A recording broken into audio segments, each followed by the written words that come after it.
एक आदमी ने एक बहुत ही खूबसूरत लड़की से शादी की। शादी के बाद दोनों की जिंदगी बहुत प्यार से गुजर रही थी।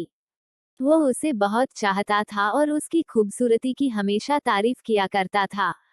लेकिन कुछ महीनों के बाद लड़की चर्मरोग स्किन डिजीज से ग्रसित हो गई और धीरे धीरे उसकी खूबसूरती जाने लगी।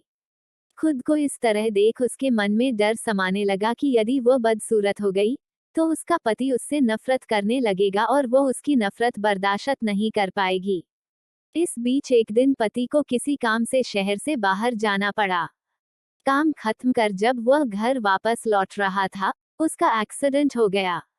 एक्सीडेंट में उसने अपनी दोनों आंखें खो दी। लेकिन इसके बावजूद भी उन दोनों की जिंदगी सामान्य तरीके से आगे बढ़ती रही। समय गुजरता रहा और अपने चर्मरोग के कारण लड़की ने अपनी खूबसूरती पूरी तरह गंवा दी। वह बदसूरत हो गई, लेकिन अंधे पति को इस बारे में कुछ भी पता नहीं था। इसलिए इसका उनके खुशहाल विवाहित जीवन पर कोई प्रभाव नहीं पड़ा। वह उसे उसी तरह प्यार करता रहा। एक दिन उस लड़की की मौत हो गई। पति अब अकेला हो गया था। वह बहुत दुखी था। वह उस शहर को छोड़कर जाना चाहता था। उसने अंतिम संस्कार की सारी क्रियाविधि पूर्ण की और शहर छोड़कर जाने लगा। तभी एक आदमी ने पीछे से उसे पुकारा और पास आकर कहा, अब तुम बिना सहारे के अकेले कैसे चल पाओगे?